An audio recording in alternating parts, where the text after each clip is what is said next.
Snapchat is facing a wave of pushback from its users over a controversial redesign.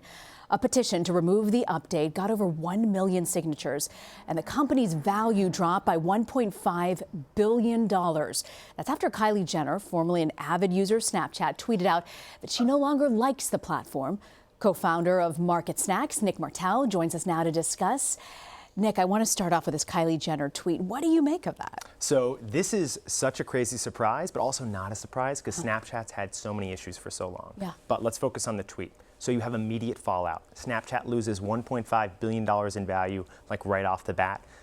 Then you have 200,000 people liking the tweet. You've got the ratings in the App Store, like 80% of them are one-star ratings. You even have a petition about 1.2 million people saying they want the old Snapchat back. So do you blame this drop in stock prices on Kylie Jenner? Is that fair? No, I think that she's the one who's caused it in the last week to fall, but we got to focus on the bigger picture here.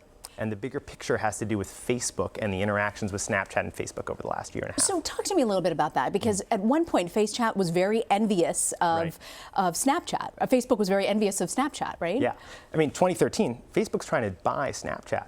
And then Snapchat's like this rebellious teenager, kind of like their user base, and they push back, they don't accept it. Evan Spiegel goes off on his own, continues to build the platform. And then kind of like in this Game of Thrones style rebellion, Facebook comes back and says, you know what, we're just gonna copy your key features. Yeah. Next thing we know, Facebook has Instagram Stories, which now has 100 million more users than Snapchat has in its entirety.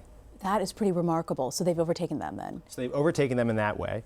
Then you also have these other issues where Snapchat's just struggling to kind of gain traction. So, you know, they've got these like deluxe Bitmoji, which were kind of a cool feature for a bit, did a little well, but bottom line is the company continues to hemorrhage losses.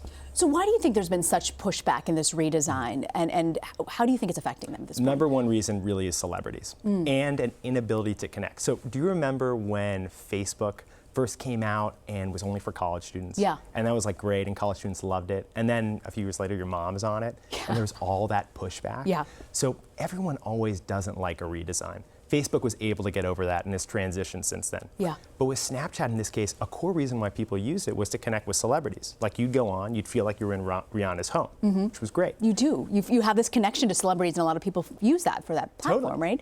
But you know, the fact that the stock just tanked, I mean, 1.5 billion, Nick, that's not chump change exactly. No. You know, can celebrities trade off of this? That sort of, what I think the term you said to me earlier was non-public trading, like make money, profit off of this? Yeah.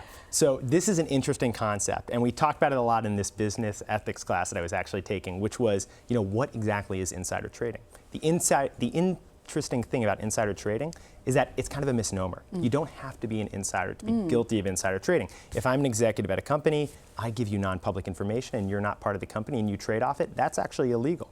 In this case, Kylie's not associated with the company. She's not actually sharing information that's private to the company, it's just personal. She just happens to have a lot of cachet as a celebrity. So it's not insider trading. So we've seen all this backlash before. Remind us again, why did Snapchat even feel the need to do this reface? Yeah, it's a great question, and the core reason was kind of to please Wall Street to begin with. Really? Yeah. So you have Snapchat, a really hyper-focused user base. In this case, it's teenagers mainly and young people, younger skewed millennials, and even people of like a newer post-millennial generation. So Snapchat knows if it's going to build up its future, it's going to have to diversify. And I know when my mom got on Facebook, it was easy for her to navigate. Snapchat, not so much. The idea was, how can we build a broader audience?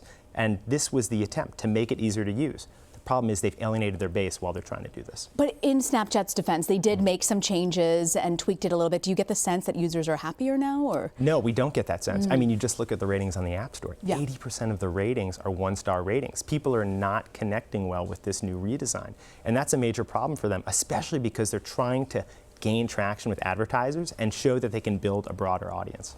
So they want to also increase video content on their platform for Snapchat. So where do you see this company headed at this point? We actually had you on when Snapchat launched their IPO. It didn't go so well. Not your appearance, the IPO. What do you make of that in their future? Yeah, it's been a year since then. And remember, the core thing that came out of that IPO was, okay, we're a camera company first. That was the focus. You open up the app and the first thing you see is a camera. You don't get that on any other platform. That's always been their focus. The question is, can they really build the right brand relationships with news companies so they can monetize it beyond just advertisers? Now, they tried doing that with NBC earlier this year. It's kind of worked, not entirely. I think the pushback you're seeing right now is that basically millennials have a high BS meter. People often say that young people, millennials, they don't pay attention to things. They don't have large attention spans. They really do. I mean, I watch Game of Thrones. That's like an hour long and super complicated. It's not the kind of thing that's super simple. For Snapchat, it's the same thing. Basically, millennials know when they're getting advertised to. They know how to push away from those ads. So as much as Snapchat is trying to push ads back to users and find new ways to communicate, and that's core for their growth, they still haven't found the perfect way to do that. Nick Martell, thank you so much for joining us. Thanks, Rena.